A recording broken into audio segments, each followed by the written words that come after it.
What are the possum numbers like over the years? And I mean, you've been trapping for 50 odd years. Aren't you worried that you're going to run out of possums and kill them all? No, look, when they first started using 1080 in the 80s, big time, it's been around for a lot longer. But when they first started doing these areas, they'd never been aerial 1080 before, and they got some massive hits. They nearly they they knocked possums way back, right? And then they come in and they thought, we'll put bait stations in for follow up to take the ones that are left. They and you have to be able to look and read sign and think, oh, there's a possum running here, or there's animals moving here, and there's nothing here. So you have to put your bait station where they are, because they're not going to come off that run over to there to eat that on the bait station, generally. Sometimes they pre-feed up the bait stations pretty well, and the possum will move. And if you pre-feed them and then hit them, a lot of the time they're using a lot of different poisons now. Ferritox is one they use a lot, which is a safe poison. It's just a cyanide capsule, and they pre-feed with pellets and these things. Possums get used to eating them, then they put um, some cyanide capsules amongst them, and it works. And then they use another. There's about four different. There's a vitamin D they use, um, which is a slow acting poison, and a lot of the time the possum doesn't realise he's being poisoned. Um, and well, all those poisons are quite slow acting poisons, but they they they still do make him start to feel sick, and he'll work out if he hasn't eaten enough. Um, um, they Yeah, it's just lack of expertise or lack of knowledge about cleaning out those bait stations and moving them when they've been on a tree there and the grass is growing that high around the tree. A possum's not going to run up it, and over here there's a tree that you can see the possums are using. Move the bait station there, clean it out, and put fresh bait in. Make sure there's no sloppy sludge in the bottom. But that takes a lot of extra time and work because these guys are getting paid to fill up per bait station. So they run around like idiots throwing as much poison in a day, so they make $1,000 a day filling up bait stations. They don't give a shit about the results. If people were paid on results, things change. That's why I've had to learn, because I only get paid on results. I don't get paid any other way generally. Um, In terms of Doc's aims or priorities, they would ideally like to get rid of the possums, wouldn't they? But I suppose that's, well, you can look, comment on this, but at least they want to keep down the level to some kind of manageable level. And what's your experience with that? I mean, are they ever going to be able to get rid of the possums? I don't believe they are. I don't believe. Um, Look, they they have on some of the islands, um, and they reckon there's a few places in South Westland that they've made predator free. But I would debate that myself, because if you've got a bait station and nothing's eating it, and you've got a kill trap and nothing's going in it, they think there's nothing there. But um, but I believe most of the time there are. Um, and as I said, with the early 1080 drops, the first in an area, they had massive kills. Yeah. But the follow-ups have got, there's more and more animals have become aware of the poison. So there's less and less. The cunning ones are not eating. Yeah. Um, Well, do you think Doc has got an accurate idea of what the no, possum I numbers don't. are? I don't. I don't think Doc do have an accurate idea. Look, where they come through and they aerial every 3 years in these high conservation zones, they keep the possum numbers pretty low. But I hunt in a lot in those areas. I poke around them just out of interest, and where they think that they've got really low numbers from their monitors, I can see that those monitors are wrong. I can see sign. Possums actually eat and they actually shit, so you can see shit if you look hard enough. And no, I believe they've got them wrong, and I believe that we just can't keep spending that sort of money with a poison that has, as a secondary poison and as an insecticide. Yeah. I don't know the answer. I don't know the answer. You're never going to be able to trap all of New Zealand. Yeah, it's dying up. There's very few. The guys I sell all my product to go, fuck, there's only 3 or 4 of you old fellas left that are catching all of it. What are you going to do when you go? And I tried to train them. When the forestry were paying me, I tried to train up young guys.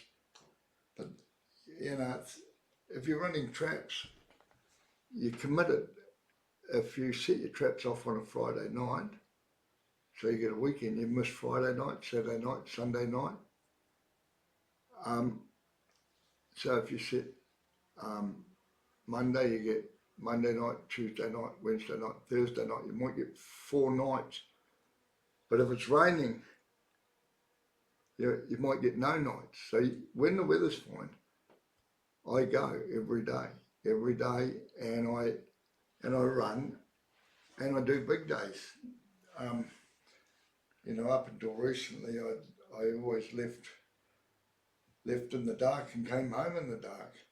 And you're not making a fortune, people. It's just an obsession with me. It's something I love doing and being in the bush, and I'm a tally man.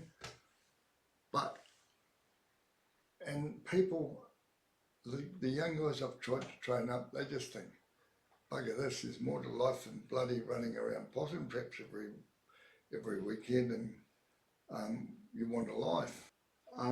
Yeah, I haven't got the answer to the possum problem in New Zealand. It's not trappers. Well, here's an example.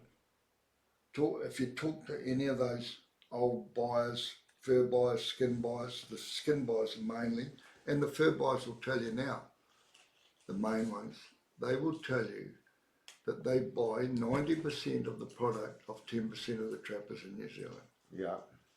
So that makes 90% of the private trappers in New Zealand catch 10% of the product.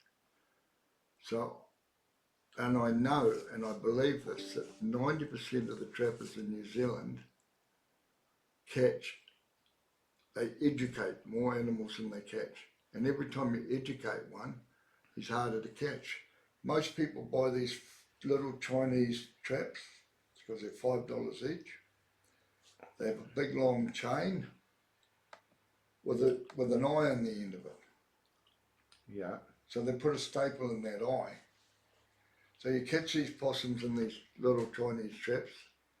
The springs are nowhere near as good. They start off not bad, but they're still weakened.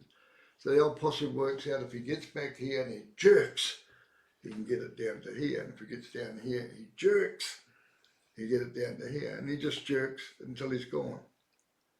And there's areas that I've come to work, especially up in the forest along 90 Mile Beach, where there was a lot of horticulture going on in those forests up there, and everybody would buy these traps and put them around a little basin where their plants were growing. And the possums were so used to jerking out of them. I set all these traps, even American traps with springs on, and the possums were jerking out of them. And I'm thinking, somebody's been around and pinched on my possums. I had to come back and buy brand new traps, brand new springs, and put really good springs in the chains and work, and then I catch them, and I think they're just so used to that. So people, I believe that these Chinese traps should not be allowed to be brought into New Zealand because they're rubbish. Okay. And every time a possum jerks out of a trap, he's highly likely not to go and stick his foot in another one. Yeah. So there's hundreds and hundreds of things. When I set my traps on runners, it's a real fine line. I have the tongue end under the staple, but it has to be exactly the right tension so that when that trap goes off, the trap will jump and catch the possum. Yeah. And if it doesn't, if it's too tight and then it doesn't jump, the possum gets away. If your plate on your trap is slightly high, the possum's reflex, he'll feel it and he'll get away. You have to have your plate set really low. You have to have it set fine. You have to have a lot of things. It's not just setting a possum trap. It's all about the finer points of it if you're going to catch a lot of possums. Yeah. And if bait stations were used properly, they would be a lot better, but it's a lot of work to use them properly. And people think, oh, we can't afford that. We've got funding to do this, and that's what we do. But what is happening is there's still a lot of possums around in New Zealand. It's not hard to go and make a living out of places. All these places that I work now around here, 30 years ago they were 1080 and they knocked the possums back. But for the last 20 years there's been just as many possums, and they do a lot of bait station work. But the possums, I can still make a pretty good living after them. So after 60 years of having 1080 and having a lot of, doc focus on possum control, the possum populations haven't been knocked back permanently. No, that you get big fluctuations. So When I came to Kariori Forest, I was actually coming back from Fiordland and I was going to move to Te Anau, and they said to me, there's nobody in the forest, and the tops out of just about every tree were chewed out. yeah, Right? Huge damage. And the forestry boss said to me, he's ex-Forest Service, he's been there, said to me, Kariori's always had a lot of possum damage because they had the contorta, green contorta in there, and the possums love green contorta. We don't, we've always had damage, and they've done a lot of poison work in there, 1080 work in there, but they'd never, ever been able to stop that damage. And I trapped it. It was amazingly, there was a lot of cunning possums in there because they'd had a lot of guys in there doing what they shouldn't have been doing with these cheap traps on a long chain. And it took me quite a while, and there was a lot of really shy possums that wouldn't go near things. That's when I started using oil on the tree and no visible lures.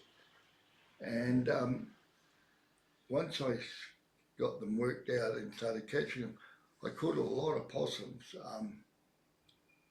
A lot of possums in there in the first year. But I'm looking at this damage and thinking, oh, this is unbelievable. But it took me 4 years of going round and round that forest, and it became uneconomic for me to trap, but it cleaned their damage up. They basically had no trees being chewed.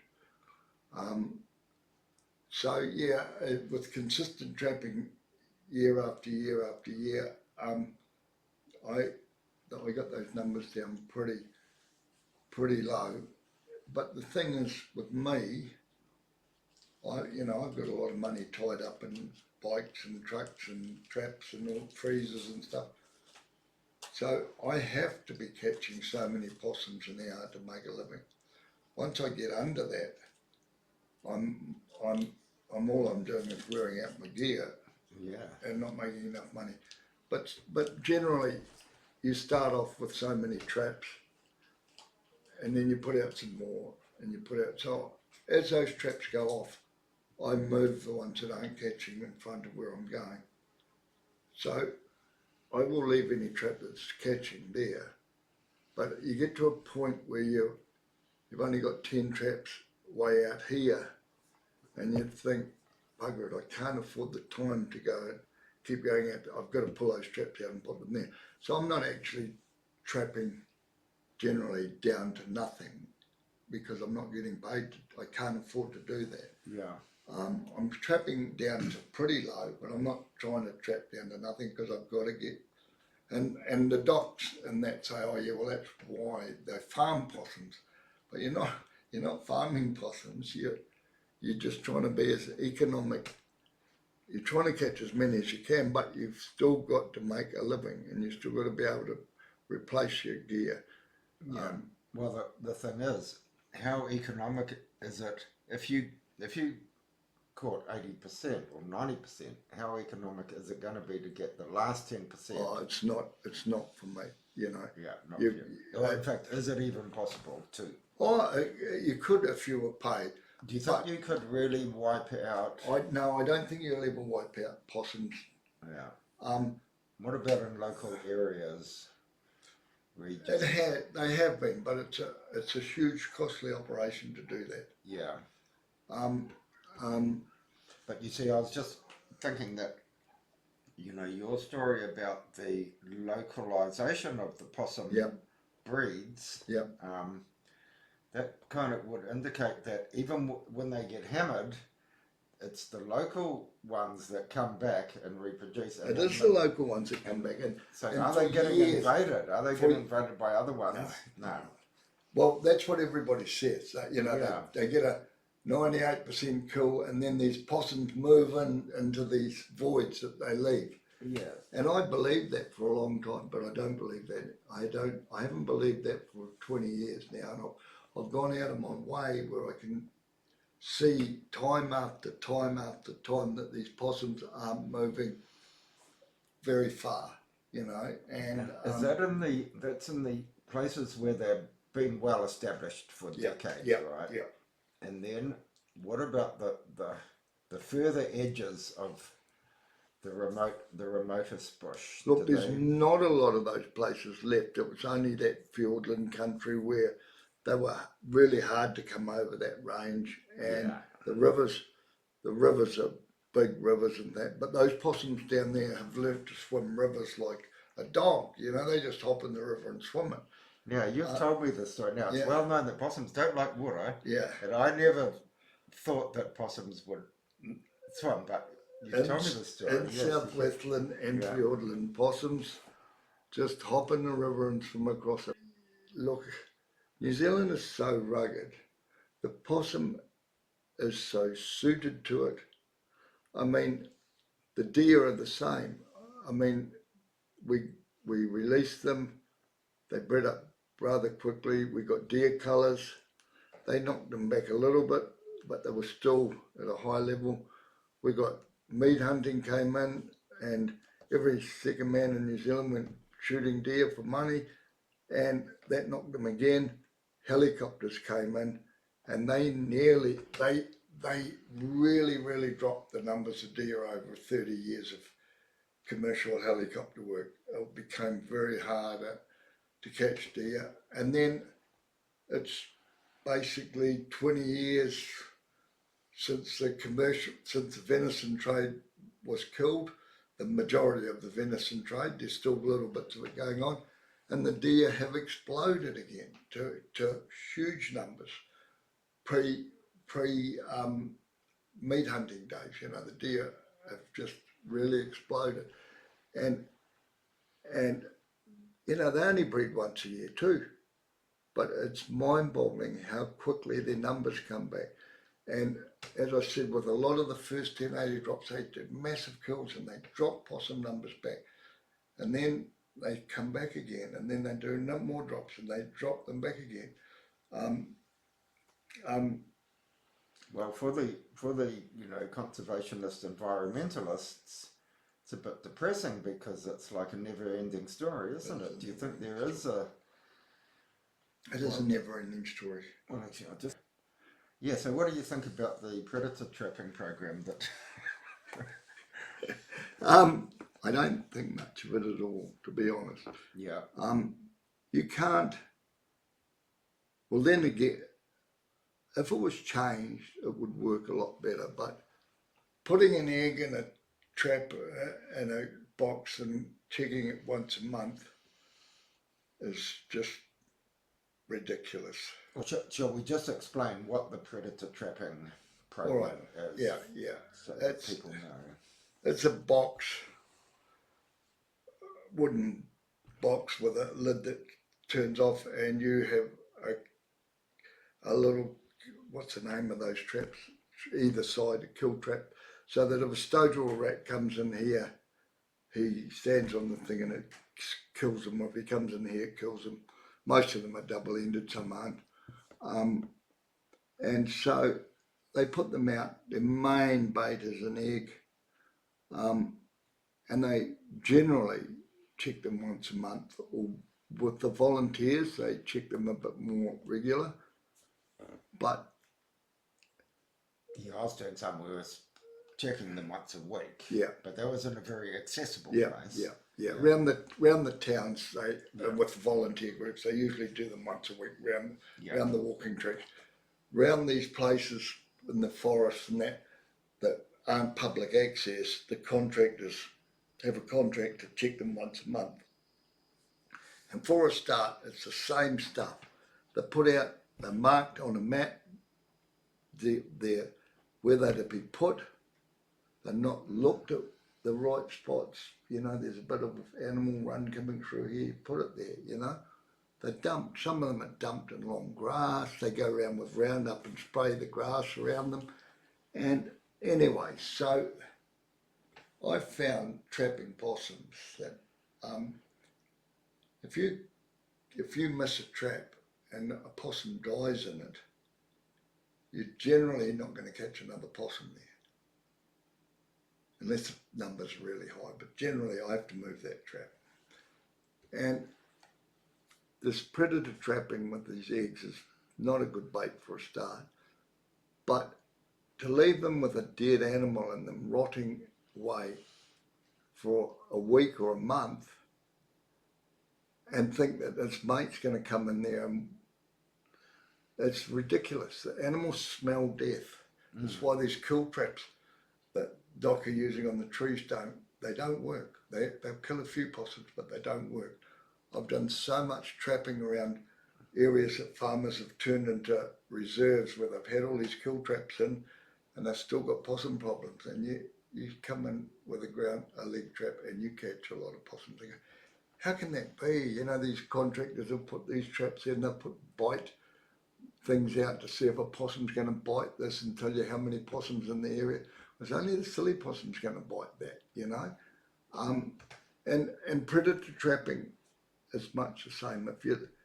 If you were to use fresh rabbit livers and trap every day and pick your spots, pick your time of the year, and if you catch something, you take it out, you spray the trap with some fish oil or whatever, something to hide that smell, give it a scrub with a scrubbing brush, and you went around every day for a fortnight with fresh, they love rabbit livers, they love rabbit legs, with fresh meat, and replaced it every day, you would catch far more animals than leaving them there. And then after a period of time, these animals, and they leave them there for years, you know, years and years, they don't move them. And well, they're pretty heavy to carry around. Yeah.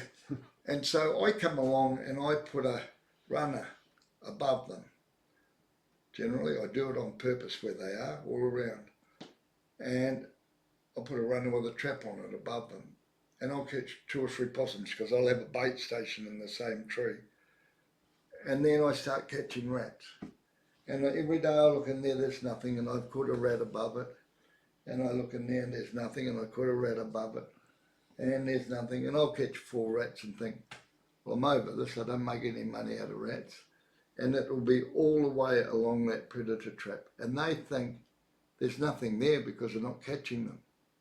They're there all right, they're just not silly enough to crawl in where they had a few dead relations lying there rotting for a few months, and it is just unbelievable how naive, they're actually doing more damage. They're educating more animals than what they're catching. And if you do the multiplication on a rat's bloomin' breeding cycle, it is scary. Like I say, a possum will breed once or twice a year, and we still have major possum problems after a lot of tennating, a lot of trapping, a lot of all sorts of poisoning.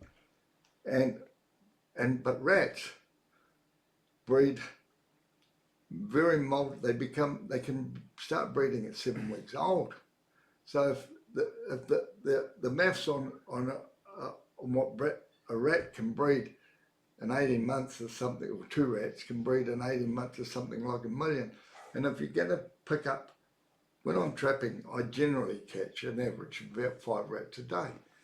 And I think I'm having no effect on the rat population in this area. None, because I need to be catching 150 rats a day to even think about it. And so predator trapping to me is just a feel-good exercise. It's educating a lot of animals, and if it was done properly, but it's a lot more harder work. And people don't realise, if I put my traps around the edge of a forest and left them there for 2 years, it'd be pretty easy if I went around and got a few possums. Once the possums become aware of them, I have to move them. It's that simple. And these boxes stay there for years on end. And it's all over New Zealand, and people think they are making a difference. I honestly don't think they are. I honestly think they educate more animals than what they catch. Yeah, well, I guess those predator traps are just general traps to catch, well, stoats, or they have a larger one for ferrets, right? Yeah, and yeah. rats, and they catch hedgehogs. Yeah. I haven't seen any catch a possum, because I would have The thought possum is only a little possum will go in there. I've seen it from. well, they're horrible things when the animals go rotten in them. Yeah, They're yeah, awful. yeah. And that's what happens, especially in the summer. Yeah. It only takes a day, and the old flies have laid the maggots, and it's all. But no, it's really, really, really poor trapping technique, leaving them for a month at a time. It's ridiculous, but it's done everywhere. And people, I tell them to think I'm a bloody idiot, but I've trapped for a living for 50 years, and there's no way I could make a living if I did that sort of thing. Yeah, well, the other factor I think is that there's thousands and thousands of ordinary people doing Yep. it for a hobby, right? Yep. I don't know what the split. I don't know how many people are doing it commercially for dock on wages. There's quite a few. There's quite a few. But just having that large number of people who are just amateur trappers who don't haven't. So do you think that's a problem, having thousands of people investing all this time and energy and Oh look, effort? people feel really good, and they think that they're actually helping. I think it could be done heaps more effectively without educating so many animals, and would catch a lot more animals, but it's a lot more work. Yeah,